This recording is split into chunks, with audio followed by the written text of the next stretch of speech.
Okay.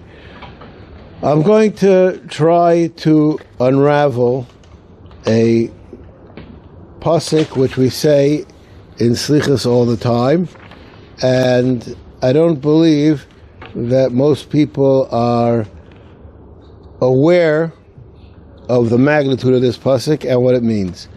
After we say Selichos, whenever we say Selichos, we say this also, before Rosh Hashanah, we say Zachor lanu bris Avos asher amarta. We have this long paragraph, and we say HaKadosh Baruch Hu should remember the bris that he has with the Avos, and we say Mos l'avelu as l'Avos Shem Elokecha. We should love HaKadosh Baruch Hu, and then Ubikashnu Shem Elokecha b'tzasuk yishem b'chol v'chol nafshecha. You will ask HaKadosh Baruch Hu that he should be close to you, and you will be close to v'sivienu al hakodshecha v'samchenu b'beis tfilasecha. You should bring us. This is the pasuk that I would like to discuss. You should bring us lahar kodshecha, which means the mountain of the Beis Hamikdash. V'samchenu b'beis tfilasecha. Anybody want to translate those words? B'beis tfilasecha. What does that mean? Place of prayer. You're not translating. You're saying over an idea.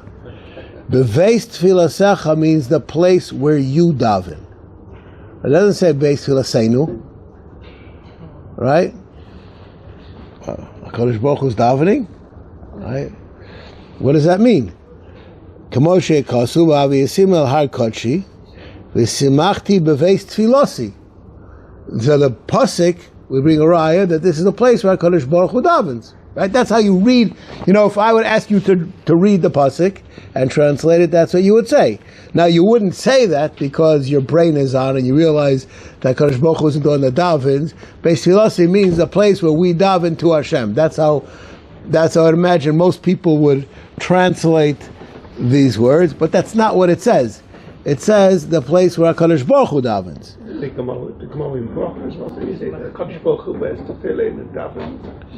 Yeah, okay, so we're going to get to that kind of an idea. Okay? And now Kadosh Baruch Hu says, your karbonos which you bring there will be l'rotzan al mizbechi, ki beisi, beis tefila yikare l'chol ha'amim. The Beis Hamikdash is a makom for davening for all of nations.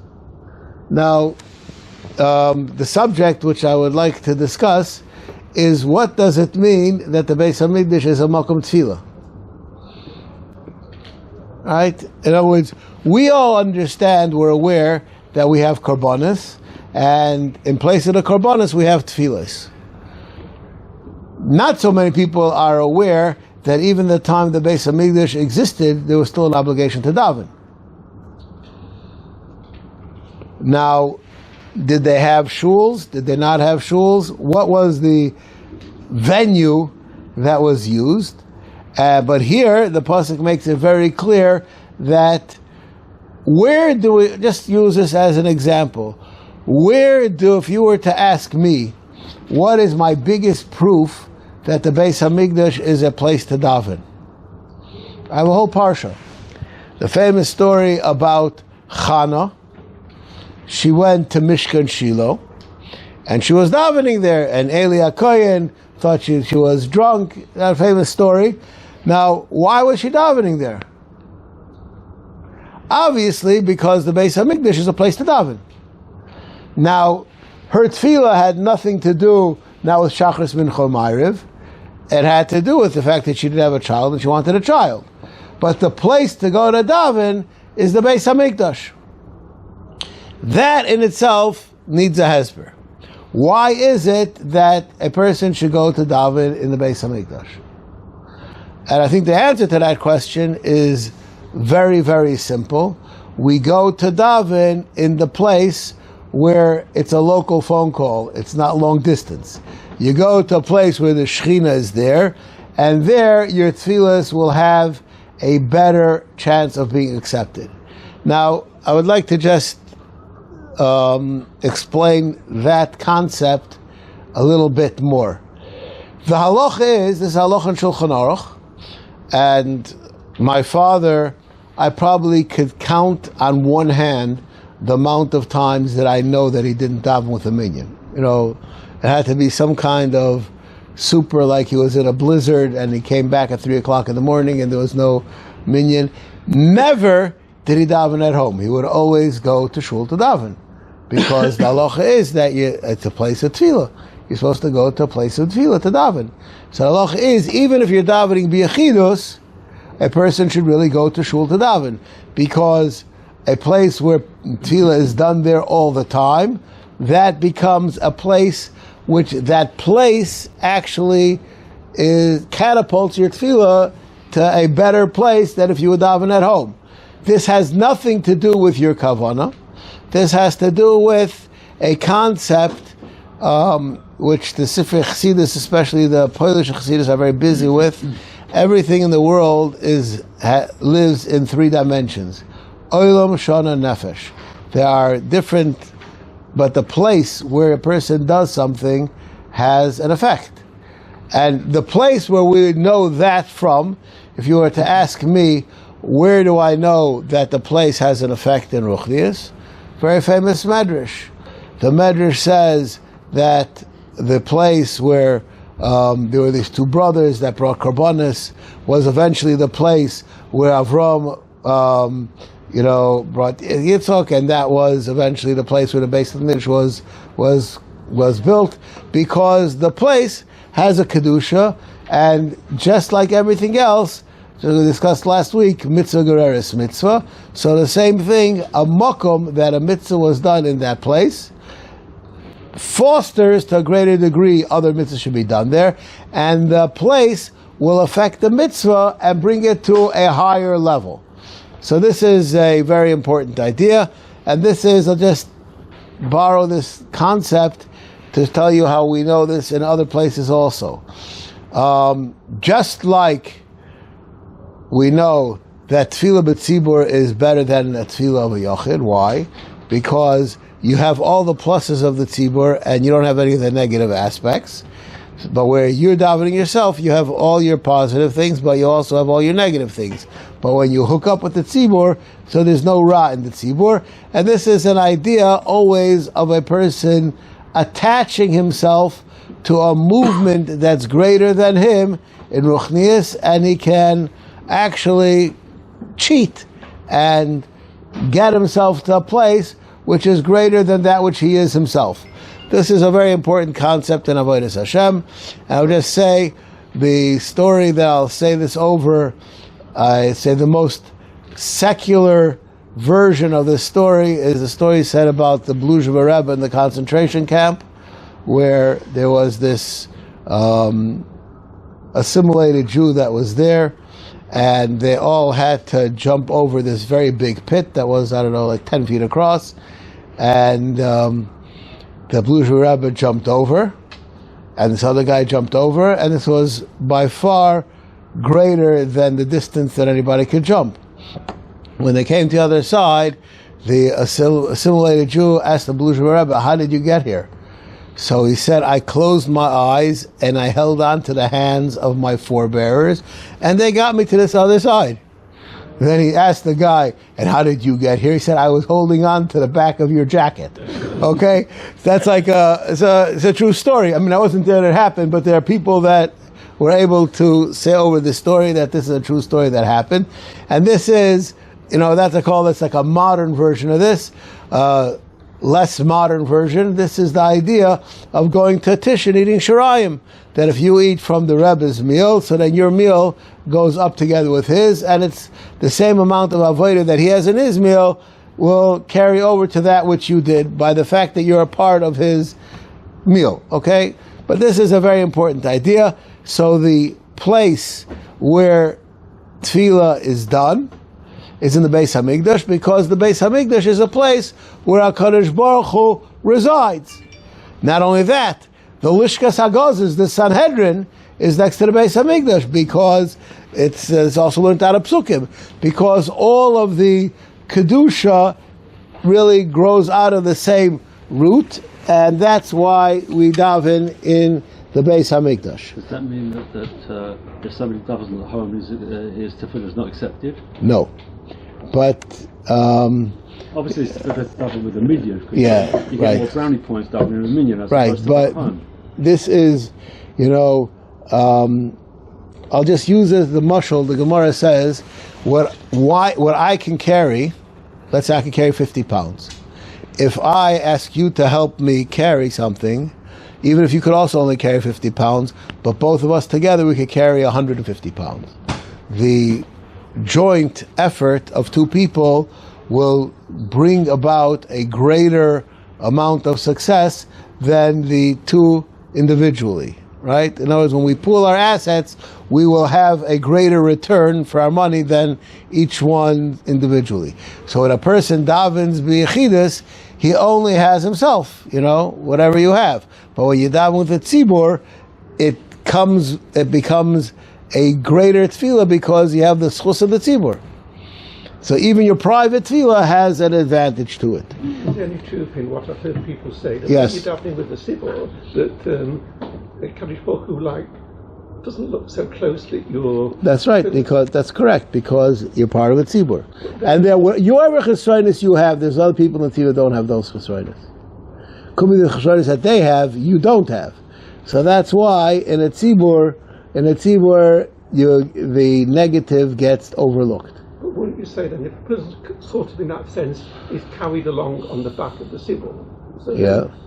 Shouldn't the halakha be, say for example, someone forget to say Yalav Yavo at a time when you're supposed to say it. If he's davening in the house, maybe on his own, maybe halakha should be, he has to repeat it. But if he davens in the tzibur, perhaps we could say he should be potter because he'd be carried along from the tzibur. If he made a mistake, the tzibur... You're asking a very good question, but your question is based on a false assumption. When we have 10 people here and we're all davening, is each person's tefillah a private tefillah or is it a tefillah in unison? I would think it's like in the shul, from what the Rabbi said, it's tefillah in unison, it's counted as one tefillah. Okay, they're both true. At the end of the day, you're yotze with your personal Shemona Esrei. You didn't get upgraded, this isn't a tefillas Rabbim, it's a tefillas Yachid. You just daven your tefillah b'tzibur. So it still has to pass the litmus test of the Yachid. If we would have a tefillah b'tzibur, let's say people here didn't know how to read Hebrew, and we'd have Shliach Tzibur being mitzi them, and he said Yalav Yavo, even though you didn't think that it was Rosh Chodesh, you would be Yaitze. But that's because then he's being mitzi you. But when you're davening your private Shemona Esrei b'tzibur, you're actually davening a private Shemona Esrei. You just have the advantage of a tzibur. And this is, I say this over all the time, this is a machlokes, the Brisker Rov and the Chazon Ish. If you have 10 people laning the Megillah at the same time, we have 10 people here, we all sit down with the Megillah, and each person lanes the Megillah to themselves. Is that called Tfilas Megillah? Is that the Megillah b'tzibur or not? So the machlokes, the Chazon Ish and the Brisker Rov. Because the idea is Pesume Nisa, that you're doing it in front of 10 people, and you are. You may be doing it as an individual, but you're doing it berabim, and if I had to give an example of that, is if a person does a Chilul Hashem. Okay? If 10 people got together, God forbid, 10 people got together on Shabbos afternoon, and they all took out their cigarettes and smoked a cigarette on Shabbos, that would be a Chilul Shabbos b'Farhesya. Because there are 10 Jews there, and they're all, even though they're all Rishoyim, it's in front of 10 Jews, and they qualify for making a Chilul Hashem b'Rabim. Okay? And that's true too if we all do a mitzvah together, but there each person is going to be chayav for their own personal Chilul Hashem, right? The Chilul Shabbos, right? I'm just confused then in what way does it exactly help in the Ruchniya sense to feel specific? Could you say, for example, if you're in the Shemona Esrei, you're thinking half the time about the wedding you've got to make, the electricity bill you've got to pay, and all those things. Right, that'll help. Right. You like carry over. Right. It would work in that case. Yes. I think so. Okay. So this is this is just, I'm just saying, this is a very basic idea over here, that we have to understand that there is a place to daven, and that place is in the Beis HaMikdash. And not only what it says over here is this is not only a place of davening for us, it's a place of davening for Goyim. Goyim are also supposed to come to the Beis HaMikdash and daven. Right? It's just Ki Beisi Beis Tefillah Yikarei L'chol Amim. Right? Just one. I didn't think I said anything that it doesn't say. That's the text that it says over here, because to daven HaKadosh Baruch Hu is not something unique to Yiddishkeit. We are the Am HaNivchar. We're B'nai B'char Yisrael, but HaKadosh Baruch Hu is the God of all nations, and they also could daven HaKadosh Baruch Hu, and they also theoretically have an upgrade if they daven in the Beis HaMikdash. This is step number 2. Now, the subject of Ki Beisi Beis Tefillah Si, what does that mean? This, the Chassam Sofer, in his drushes for Aseret Yimei Tshuva, discusses this, and he says HaKadosh Baruch Hu is mispalel for the Shalom of Klal Yisrael. Okay, now he discusses this, and he's very pained. He's, sometimes they have like a bittersweet kind of a piece. Should we be happy that Hashem is being mispalel for our benefit? Is that a good thing or is that a bad thing? First we have to say, what does it mean he's mispalel for the benefit? It says clearly, the quotes over there, Ma'amar Chazal, what is... What does that mean? He wants that Klal Yisrael should be successful. Yes, that is also true. That is a very important concept. The idea of tefillah is a happening. It's a service that happens. Now, HaKadosh Baruch Hu can also be mispalel, and it's also happens. There is a venue of tefillah, and the HaKadosh Baruch Hu be mispalel also. The Zibur of Hashem is a Maisa. So the tefillah is automatically a Maisa, no?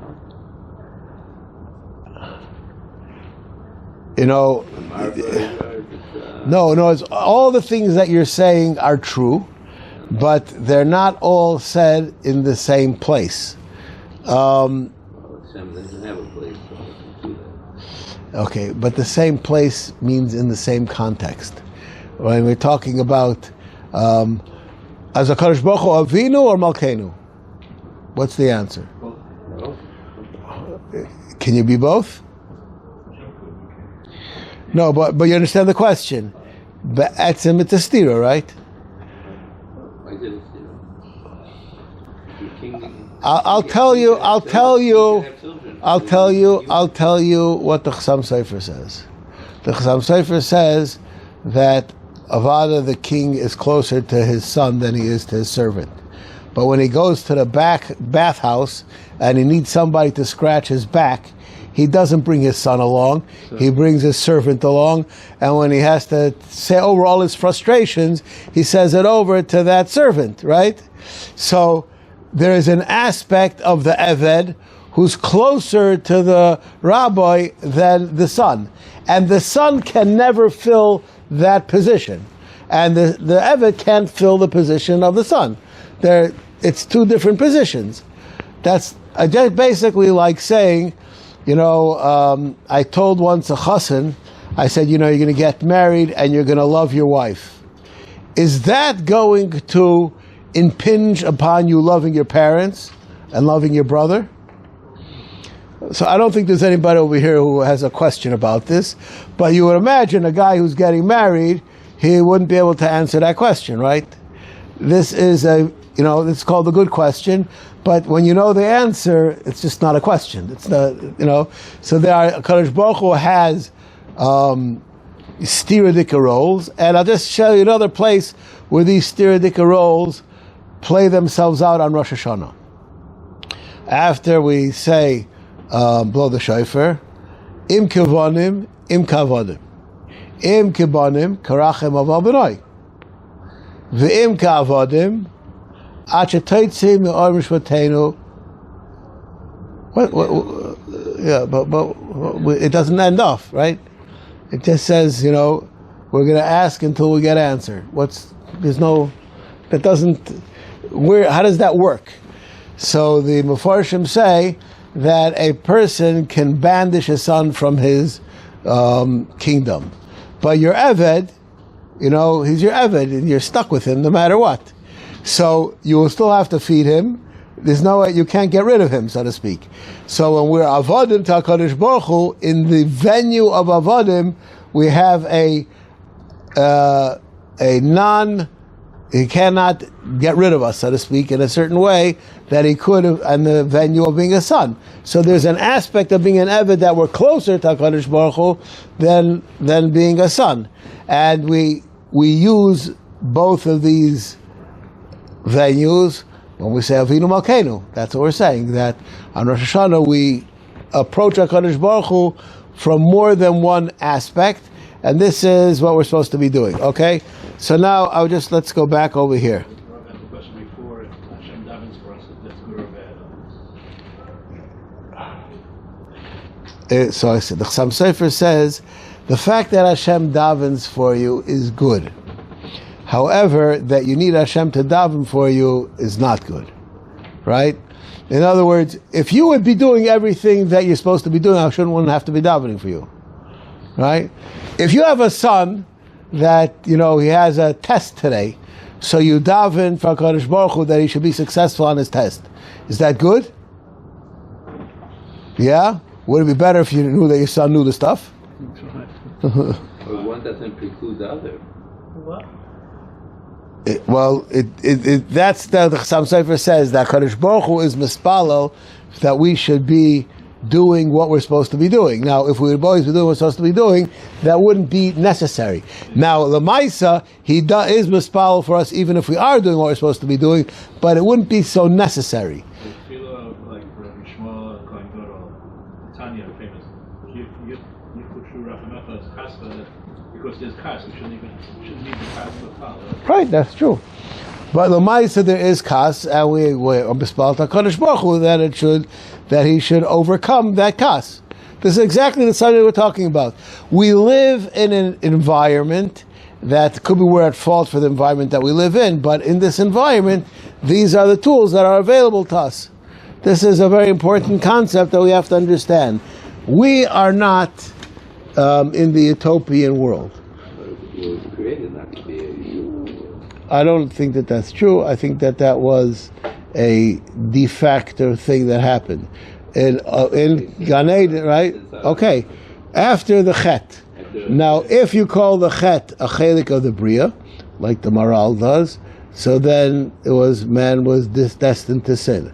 But if you learn that there was an ability for us to be above Chet, Adam Rishon Kodev Chet, or Klal Yisrael after Kabbalah Satira, before they did the Chet Ego, then we would have been able to be, doing only good all the time. I just want to make this clear. This is also a very important thing. People think that if we wouldn't have sinned, then we'd be on easy street. It's not true.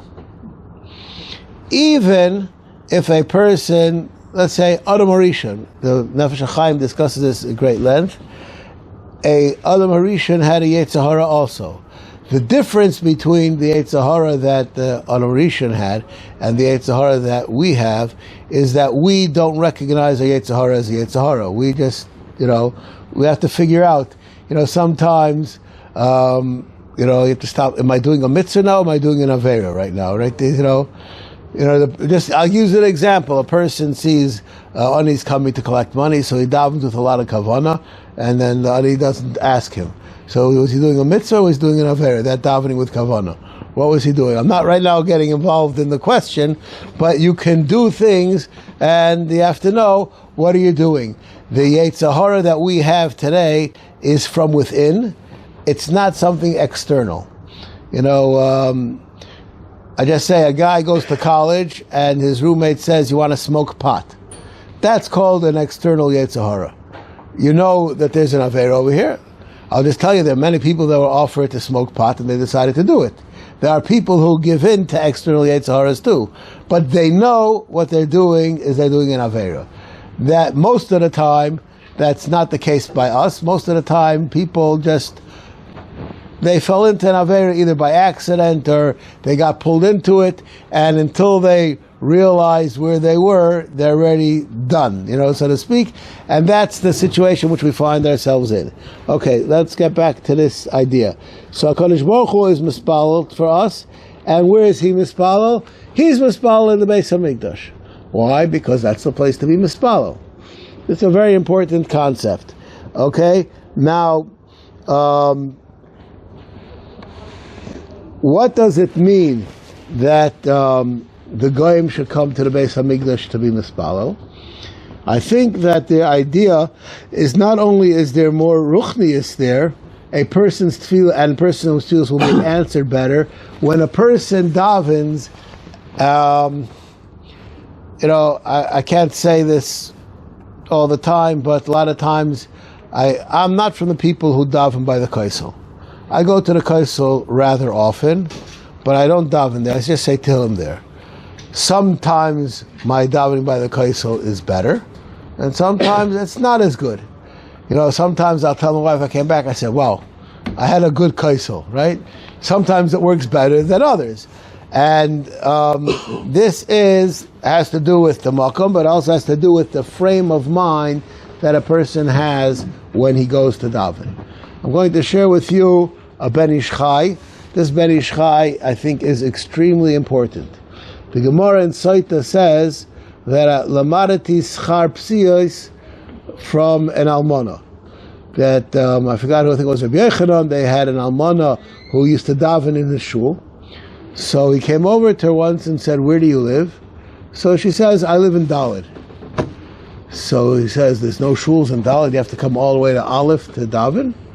So she said, "You don't know there's such a thing as schar psiyos?" So he learned from her that there's such a thing as schar psiyos. That's what the Gemara says. So the Ben Ish Chai asks, he said he didn't know that there was schar psiyos. What's the conversation between her and him? And he says, it's true that there's a schar psiyos. For every mitzvah that person does, the tircha that's involved goes into the mitzvah. But he says there's also another mitzvah of yeshivas Beis HaKnesses. Sitting in the shul is also a mitzvah. So he said to her, why don't you go to the shul in your neighborhood and sit in shul? Why are you spending the half hour walking to Aleph? Sit in Dalet in shul. Why are you coming here?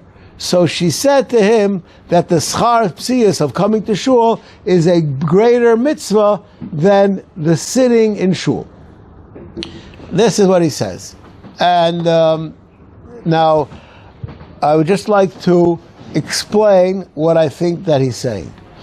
There is an important concept, we spoke about this a bit recently, of a person preparing to do a mitzvah. I can't say never, but I say I go to the kaisel quite often. I go probably at least once a month. I could say it doesn't happen maybe once in 5 years that I'll go to the kaisel on the spur of the moment. I don't go to the kaisel. If you're going to the kaisel, so you have to prepare yourself emotionally for that experience. And if I'm not prepared, I don't go. HaKadosh Baruch Hu doesn't need me at the kaisel. The kaisel will exist fine without me. I need to go to the kaisel. So if I'm not going to be there, so I don't go. All right? This is you want to do something, you have to do it right. So this is an important idea that the Ben Ish Chai seems to be saying that the preparation of going to daven is a preparation which puts the person in the mindset of what he's going to do. Sitting in shul doesn't do the same thing as going there. So if a person goes to shul, the schar psiyos, I'm that much closer to shul, and he's thinking about going to shul to daven, that will prep him for the experience of davening, and he'll daven better there. So one of the ideas of... It's an advantage for me to walk around the block 3 times on the way to shul. The answer to the question is if you have what to do. But, if you're not doing anything, you're just doing it to rack up points, it doesn't work like that. You have to be that you're being productive in what you're doing. I'll just tell you the Chassidim Harishonim, it took them an hour to get ready to daven, right?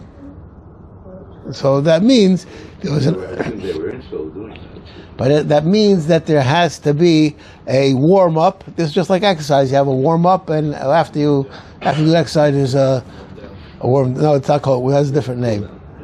Okay, but because and this is basically all tefillahs are like that. That's Psukei Zimra and Ashrei V'Letzion. This is discussed in all the Svarim. Everything has its way up and its way down. So going to shul to daven is a very important thing. Going to daven in the Beis Hamikdash has an advantage that you're putting together different parts of your Avodas Hashem at one time. A person, I'll just share with you something which is an amazing thing. I remember when I went to yeshiva out of town before my bar mitzvah. And I remember I went to this big yeshiva, this very big Beis Medrash, and I found it very strange. The guy would daven in one seat, and he would learn in a different seat. And I said, why is that? Why are you doing that? And the guy gave me some very long-winded explanation. If somebody would ask me that question, I'd say, because you have a chavrusa, so you can never learn and daven in the same seat, right? You know, somebody's got to move someplace, so it automatically created that there's seats for davening and seats for learning. But I believe that Chazal say, B'makam Rina Shamtei Tefillah, that theoretically you're supposed to daven and learn in the same place. And this is a important nekuda. The Beis Hamikdash was a place where the Sanhedrin was a place where you davened, a place where you brought karbonos. You had many different aspects of your avodas Hashem that came together. This is a nekuda which is very central to tefillah. Now, slichas is a fascinating thing. I would like to just say something about slichas in general. This statement I'm going to say right now is important because it has a halachic nafkamina, and I'll just share with you the halachic nafkamina. If there's a bris, and there's a moyel, a sandik, or a father of a baby, so in many places they say slichas short. Now, whether that's done in slichas of the fast days or slichas before Hashanah and Yom Kippur, that's a machlokes when it's done. I'm not going to get involved in that right now, but I'd just like to share with you something amazing. Slichas that's said on the tiny ice is said after Shmona Esrei. Slichas that's said before Rosh Hashanah and Yom Kippur is said before davening. Why is that? Right? Anybody ever thought about that question? It's like, People who do it that way. yeah, there's some people who are trying to catch up to something else, but I don't know. No, there's some places they do it. I don't know. Halacha, it's quite clear that slichas is supposed to be done by Shmoras Abod. Well, that's the reason that one is that short. But all of them. Okay, but the answer to the question is that the slichas of the tiny ice are just like tachrun. They're a supplication in our tefillah of certain piyutim that we say. Slichas of Rosh Hashanah Yom Kippur is an extra tefillah, a true tefillah. And therefore, it's not part of our regular tefillah, and therefore it's said beforehand. I'll just share with you a piece of historical halacha, which most people are not aware of. In this shul, this is an Ashkenaz shul, not an Ashkenaz Sfard shul, we say Kabbalah Shabbos from the Bima.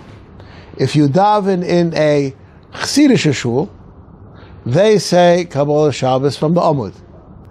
Right? Are people aware of that? Okay, you probably never davened in a Chassidish shul. Okay, well, that is the minig in a Chassidish shul. Now, which one is the right one? I'm going to tell you, where does this come from that Kabbalah Shabbos is said at the Bima? It came from the minig in Frankfurt, and this historically you have to understand that the putting in Kabbalah Shabbos was done shortly after Shabsai Tzvi. And there was a very great amount of resistance to add in anything Kabbalistic into davening because we had enough of that, so to speak. That was the feeling of many Gedolim, but there was very strong reason to do it. So it was made that it was said on the bima and not from the omid because it's not part of davening. And not only that, the original minig, it was said before mincha. It was said before mincha. They said mincha, kabbalah shah, then they daven mincha, and then they daven ma'ariv. Now we changed that around already a little bit, and we have it after mincha, but it's not part of davening. And that's why I go to some shuls that they'll have one guy daven kabbalah Shabbos and another guy daven ma'ariv, because it's not part of davening. Now this is, we see it as part of davening, just like we see as Kriyas HaTorah as part of davening. Kriyas HaTorah is not part of davening. Just after you daven Shachris, you do Kriyas HaTorah, just like you do it in the weekdays, and you do that before Musaf, because Musaf is a new chiyuv. Now we do Kriyas HaTorah as part of davening. Is it really part of davening? The answer is no. You could, if you go to Switzerland today, they still have many places. They daven Shachris, they go home, they make Kiddush, they come back for Kriyas HaTorah and Musaf.